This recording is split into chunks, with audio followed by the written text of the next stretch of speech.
225, Nonverbal Communication. I am your instructor, Jenny McGinnis. What I'm going to do for this course is I'm going to do these integrity recordings. Okay, I'm assuming if you were watching this at this point that you know how to get into the system and you have successfully done so. So each chapter, I will have a recorded lecture where you will log in the same way, right? The click here button, and then depending on your security in your computer, might having to do one extra click. All right, so let's get started with the course introductions. First is the textbook.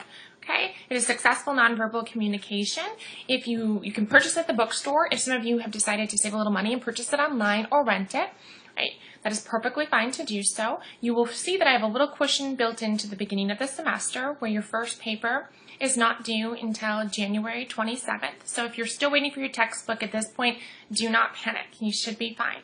Okay, so how this course is going to work is that each week you will have a paper and a quiz that are due by a Monday at midnight, right? Now, you will have 8 days to complete the paper and the quiz.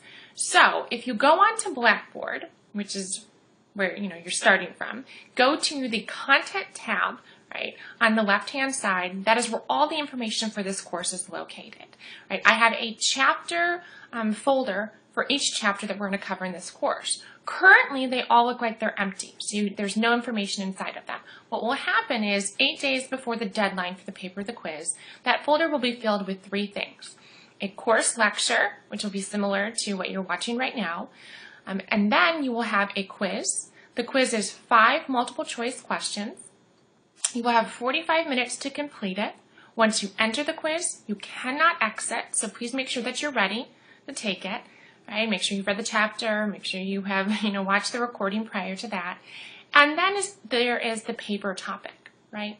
With regard to the paper topic, it is a 2-page paper. It's going to be in Times New Roman, double-spaced, 12-point font, 1-inch margins, kind of the standard Microsoft setup.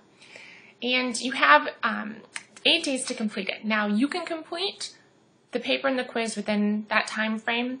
At different times, you can complete the paper early. If you complete it early, I will grade it early. It just needs to be done by that assigned Monday at midnight. Some of you will wait until the very last minute, understandably as college students, and you will all of a sudden have no internet, or you'll have to go to the hospital to visit somebody, or something will happen, and you will want to email me and say, Jenny, I can't complete this. Can I get an extension? And the answer to that is no. And the reason for it is don't wait till the last minute. You have 8 days to complete this stuff. So there's no need until, there's no reason why you should wait until Monday night at 9:30 to go in to start watching the lecture and complete the quiz and the paper. Okay? I beg you not to wait until the last minute for a couple of reasons. First, because it's going to hurt your grade. I'm not going to grant you an extension. Okay? Even if it is an absolute emergency or college excuse, you've had, an entire week before to do it. Also, I'm probably going to be asleep. Okay, I go to bed quite early, around 9 o'clock on Mondays, I'm assuming, so I won't be there to answer your question. You won't hear back from me until Tuesday morning, which causes quite a bit of panic for people. I'm not saying that you can't complete things on Monday. I'm a realist as a college professor and recognize that's when a lot of students do it, but you're taking that risk of if something goes on in your life, there is no extension for that. Now, on that note, 2 quizzes and 2 papers will be dropped, okay? So if you've looked at the syllabus already, you will notice we are covering 12 of the 15 chapters, and then only 10 of the 12 are going to count toward your final grade. Your 2 lowest grades for papers and quizzes will be dropped. What sometimes happens is students are gone, or they're sick for an entire week, or they're, internet crashes or whatever it may be the case. So instead of getting their 2 lowest dropped, they just decide not to do 2. Some people will do the first 12 chapters and then just not do the last 2 because, April, they check out early.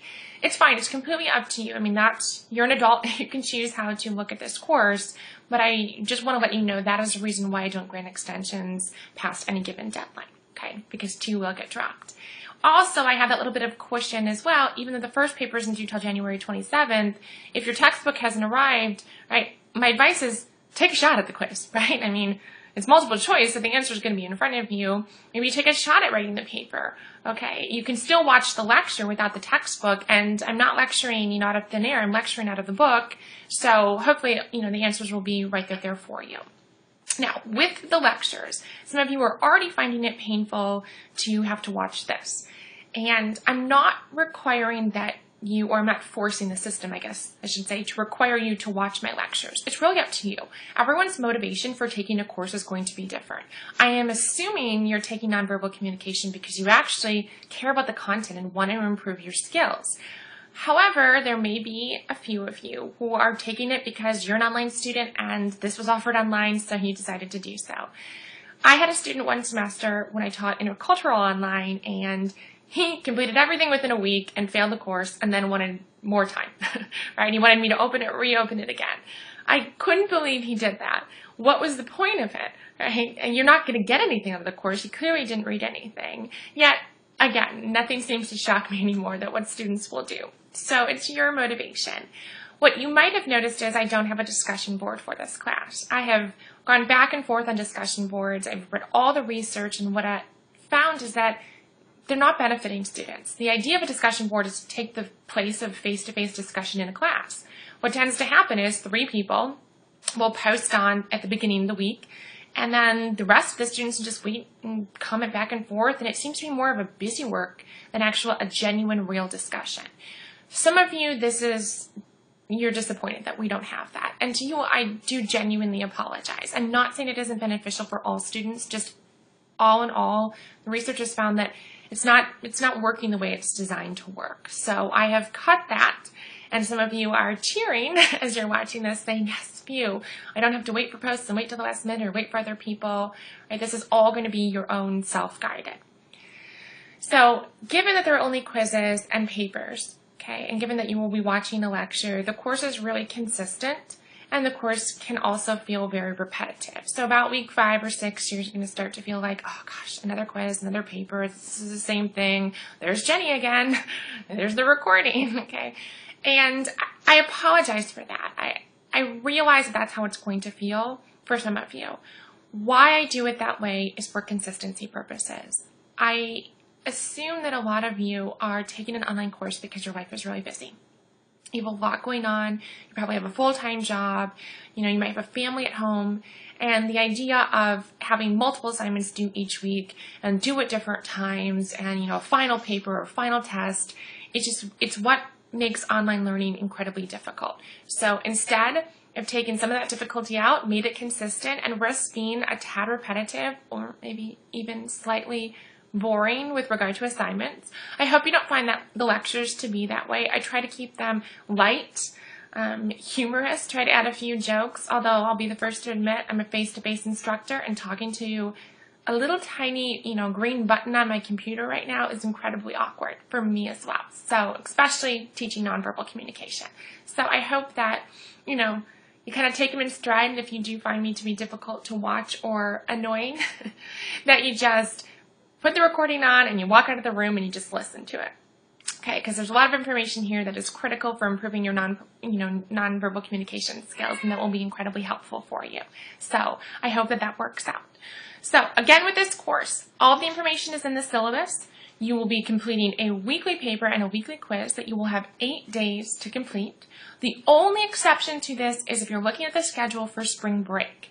I believe in a true resting period. So you have a paper due on March 24th, on Monday, March 24th, and then spring break is the following week, so it would start with March 31st. Your paper, the next paper, is not due till April 14th. The reason for that is if you look at spring break, right, it starts Monday, March 31st, ends that Friday, or technically ends that Sunday the 6th. If I made you do a paper on April 7th, or had that deadline, I'd actually be making you work over spring break, which I don't think is fair. So instead, I'm kind of giving you a couple weeks window to regather the end of the semester strength to kind of get through it. So please make note of that. Also make note of the chapters we're not covering. We're not covering chapter 10, chapter 13, and chapter 15. It's not because I don't value them. It's simply, time structure equation. So that is, kind of the rationale. If somebody, is curious as to why I dropped those 3 chapters, it just seems to be that those are the ones that are covered most frequently in life. kind of are, they know them, and they're also very specific. Okay, so if you're interested in those, of course, you have the textbook, so feel free to read them, and if you would like any additional information, let me know. But otherwise, we're just going to stick to the 12 chapters. Okay. I hope you are okay with that. I can't imagine that you're not, right? Less seems to always be better amongst college students. So if you have any questions, again, please feel free to email me. Let me know if things aren't working. Let me know in advance if you have any questions. I'm here for you, although in a very, asynchronous type of fashion, but I'm more than willing to help you be successful. I want you to get an A in this course, but more importantly, I want you to be able to gain some important nonverbal communication skills, as this is going to be critical for any career that you choose to go into. So again, any questions about Blackboard, any questions about the structure of this course, or concerns that you may have, please let me know. Otherwise, I will see you on lecture next week. And the Chapter 1 lecture will open Sunday, January 19th. And it actually opens Saturday night. Technically, it's 12:30 in the morning on Sunday. And then you have until Monday, January 27th at midnight to complete the quiz and the paper. All right. Good luck with everything, and let me know if you need assistance.